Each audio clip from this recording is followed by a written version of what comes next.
akhirnya mereka mengatakan Assalamualaikum warahmatullahi wabarakatuh.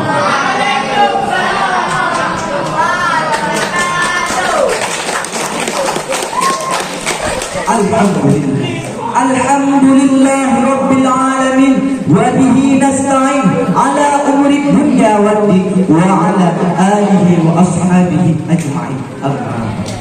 Puji beserta syukur marilah sama-sama kita panjatkan kehadiran Allah Subhanahu wa taala, yang mana oleh Allah yang telah menciptakan 7 petala langit dan 7 petala bumi beserta isi keduanya. Dan Allah juga telah memberi kita beribu-ribu nikmat, di antaranya nikmat iman dan nikmat Islam, nikmat sehat badan dan nikmat waras pikiran.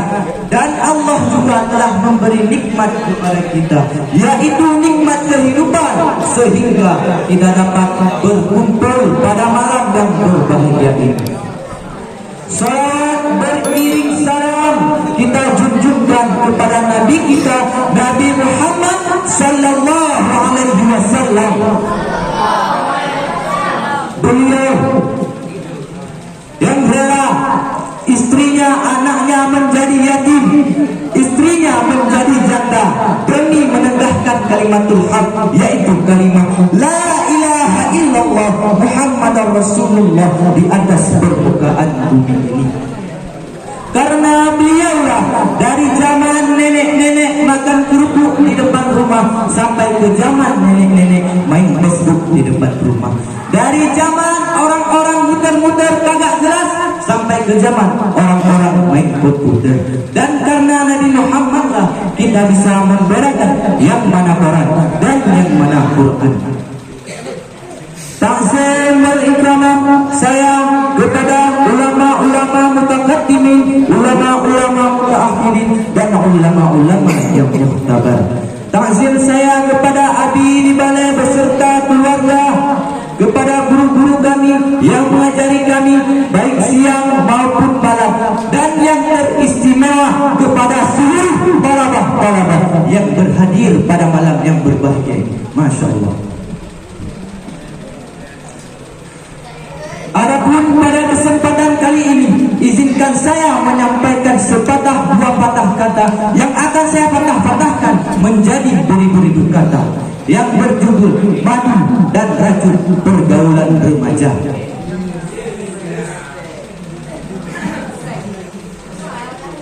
Teman-temanku yang ganteng-ganteng, yang hidungnya mancung, maaf yang pesek jangan tersinggung. Bumi berputar di atas porosnya sehingga menggilas waktu manusia. Manusia merasakan kerugian yang sangat amat mendalam. Allah Subhanahu wa taala mengingatkan kita dalam firman-Nya. A'udzu billahi minasy syaithanir rajim. Bismillahirrahmanirrahim.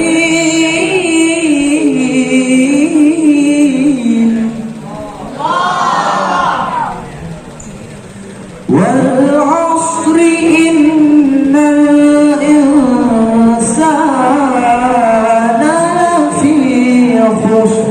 Sadaqallahul azim. Dan ketika itu manusia mulai sadar, khususnya para remaja, bahwasannya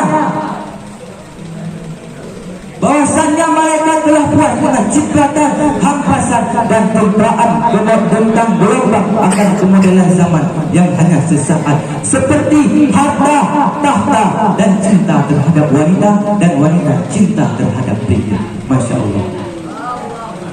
Dan yang pertama, harta. Kita boleh saja mencari harta sebanyak-banyaknya, sebagaimana orang terkaya di dunia yaitu Bill Gates, pencipta Microsoft. Tapi perlu kita ingat, itu merupakan suatu proses yang sangat amat lama.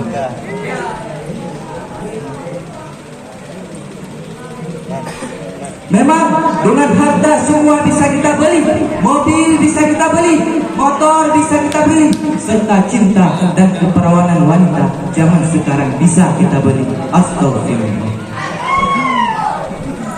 Dan yang kedua yaitu tahta. Banyak pemuda-pemuda zaman sekarang yang berlomba-lomba mencari tahta setinggi-tingginya. Tapi perlu kita ingat, setiap manusia pasti memiliki pertanggungjawaban di akhirat nanti. Nah, itulah contoh-contoh remaja zaman sekarang yang berlomba-lomba mencari tahta setinggi-tingginya. Contohnya si Mamat yang dulunya jualan tomat mau jadi Pak Camat, dikasih sama Allah jadi Pak Camat. Udah jadi Pak Camat maunya DPR, dikasih sama Allah jadi DPR. Udah jadi DPR maunya gubernur, dikasih sama Allah jadi gubernur. Udah jadi gubernur maunya presiden, dikasih sama Allah jadi presiden. Dan akhirnya si Mamat pun mati. Dan anda semua pun akan mati.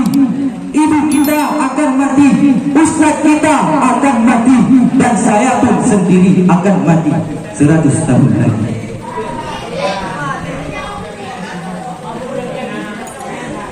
Dan yang ketiga yaitu cinta. Cinta, apakah itu cinta? Cinta harus bermakna. Bicara tentang cinta sudah tidak aneh di telinga. Mengapa?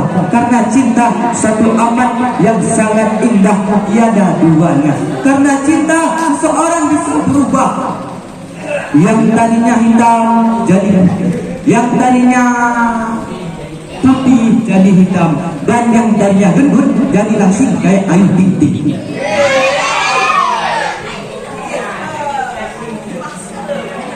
Dan pepatah cinta pun berkata, gunung menjulang tinggi dan kudaki, lautan kan kuarungi, demi melihat sang pujaan hati belahan empedu.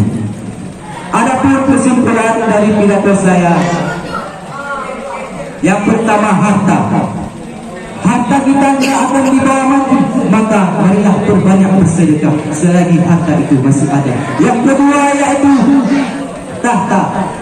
Perlu kita ingat kembali, di dunia ini banyak sekali orang-orang yang berlomba-lomba mencari tahta, tapi perlu kita ingat, setiap manusia memiliki pertanggungjawaban di akhirat nanti. Dan yang ketiga yaitu cinta. Para talabah di sini pasti pernah merasakan yang namanya putus cinta, betul? Tapi yakinlah, cinta akan datang pada saat yang tepat. Benar-benar. Hanya ini yang dapat saya sampaikan. Wabillahi taufiq wal hidayah wal inayah. Assalamualaikum warahmatullahi wabarakatuh.